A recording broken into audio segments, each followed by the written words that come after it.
दोस्तों, हमारे एपिसोड का नाम सुनकर आप सभी यह सोच रहे होंगे कि हमने भगवान श्री राम की मृत्यु की बात कैसे कह दी। परंतु दोस्तों, यह विधान तो परमपिता ब्रह्मा जी का ही बनाया हुआ है कि जो प्राणी इस पृथ्वी पर जन्म लेगा उसकी मृत्यु निश्चित है, चाहे वह कोई भी हो। भगवान विष्णु जी ने दुष्ट राक्षस रावण का वध करने के लिए पृथ्वी पर अपने मनुष्य रूप में श्री राम का अवतार लिया था। इस कारण उन्हें अपने इस शरीर को तो त्यागना ही था, इसलिए उन्होंने अपनी इच्छा से अपने तरीके से ही अपने उस शरीर का त्याग किया था।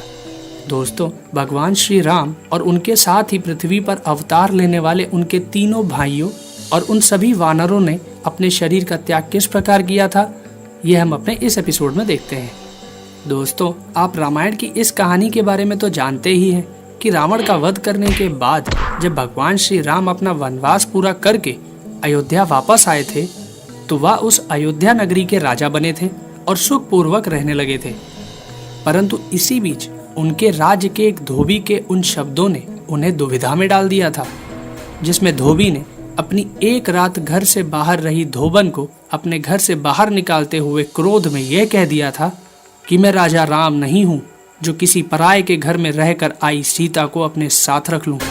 दोस्तों, भगवान राम जानते थे कि उनकी पत्नी देवी सीता अग्नि की तरह पवित्र है, फिर भी उन्होंने अपना राजधर्म निभाते हुए अपनी गर्भवती पत्नी देवी सीता का त्याग कर दिया था और भगवान राम के भाई लक्ष्मण देवी सीता को एक भयानक वन में छोड़ आए थे। तब देवी सीता ने उसी वन में रहकर तप करने वाले महर्षि वाल्मीकि के आश्रम में शरण ली थी और उन्हीं के आश्रम में अपने दो पुत्रों लव और कुश को जन्म दिया था। दोस्तों, आप लोग ये भी जानते होंगे कि देवी सीता ने भगवान राम को जब उनके दोनों पुत्र सौंप दिए थे तब वह स्वयं अपनी जननी देवी पृथ्वी की गोद में समा गई थी। भगवान राम 11,000 वर्षों तक इस पृथ्वी पर रहे थे। जब यह 11,000 वर्ष पूरे होने को हुए तब एक दिन भगवान राम से मिलने के लिए एक तपस्वी आते हैं और भगवान राम से कहते हैं कि मैं आपसे कुछ आवश्यक बात करना चाहता हूँ, परंतु उससे पहले आपको यह वचन देना पड़ेगा कि जो कोई हमारी बात सुने या हमें बात करता देखे उसका आपको वध करना पड़ेगा। तपस्वी की यह बात सुनकर भगवान राम ने कहा, ठीक है, ऐसा ही होगा। फिर भगवान राम ने अपने पास खड़े लक्ष्मण से कहा कि द्वारपाल के स्थान पर तुम कक्ष के बाहर पहरा दो। दोस्तों, जब लक्ष्मण जी कक्ष के बाहर पहरा देने लगे तब उस तपस्वी ने भगवान राम से कहा कि मैं काल हूँ और मुझे ब्रह्मा जी ने आपके पास ये जानने के लिए भेजा है कि आपने स्वयं ही 11,000 वर्षों तक पृथ्वी पर रहने की जो अवधि तय की थी वह पूरी हो चुकी है, इसलिए अभी आप पृथ्वी पर और रहना चाहते हैं या अपने परम धाम में वापस जाना चाहते हैं।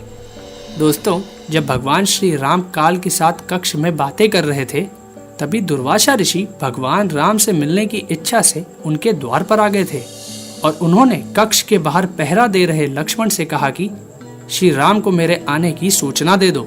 परंतु लक्ष्मण जी ने भगवान श्री राम के आदेश का पालन करते हुए दुर्वासा ऋषि से क्षमा मांगते हुए यह कह दिया कि भगवान राम अभी आपसे नहीं मिल सकते हैं, आप थोड़ी प्रतीक्षा कीजिए। दोस्तों, दुर्वासा ऋषि को लक्ष्मण जी की बात सुनकर क्रोध आ गया और उन्होंने लक्ष्मण से कहा कि श्री राम को मेरे आने की अभी सूचना दो, नहीं तो मैं श्राप देकर राम, लक्ष्मण और भरत सहित इस राज्य का विनाश कर दूंगा।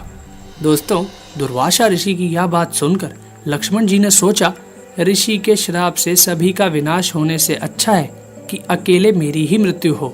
ऐसा निश्चय करके लक्ष्मण जी काल से बातचीत कर रहे भगवान श्री राम के पास आते हैं और उनसे दुर्वासा ऋषि के आने का समाचार बताते हैं। तब भगवान श्री राम तपस्वी रूपी काल को विदा करके दुर्वासा ऋषि का सत्कार करते हैं। दोस्तों, भगवान श्री राम ने काल को लक्ष्मण के सामने ही यह वचन दिया था कि जो उनकी बातें सुनेगा या उन्हें बात करते देखेगा उसका उन्हें वध करना पड़ेगा। अपने इस वचन से भगवान श्री राम परेशान हो जाते हैं क्योंकि उस वचन के अनुसार उन्हें अपने भाई लक्ष्मण का वध करना था। परंतु तभी वशिष्ठ जी ने कहा कि आप अपने दिए हुए वचन को पूरा करते हुए लक्ष्मण जी का त्याग कर दो, क्योंकि किसी भी साधु पुरुष का त्याग करना उसका वध करने के ही समान होता है। वशिष्ठ जी की बात सुनकर भगवान श्री राम लक्ष्मण जी का परित्याग कर देते हैं। दोस्तों, इस कारण श्री राम के परित्याग कर देने से लक्ष्मण जी वहां से आंसू बहाते हुए चले जाते हैं और सीधे सरयू नदी के तट पर जाकर आचमन करते हैं और हाथ जोड़कर अपनी संपूर्ण इंद्रियों को वश में करके अपनी सांस को रोक लेते हैं। यह देख सारे देवता उन पर फूलों की वर्षा करते हैं और देवराज इंद्र उनको उनके शरीर के साथ ही लेकर स्वर्ग में चले जाते हैं। दोस्तों, लक्ष्मण जी के मृत्यु लोक से चले जाने के बाद भगवान श्री राम ने भी मृत्यु लोक को छोड़ देने का निश्चय कर लिया। भगवान श्री राम का यह निश्चय जानकर सुग्रीव सहित सभी वानर और विभीषण भी अयोध्या आ गए और भगवान राम, भरत और शत्रुघ्न के साथ सभी वानर इस मृत्यु लोक को छोड़ने का निश्चय कर लेते हैं।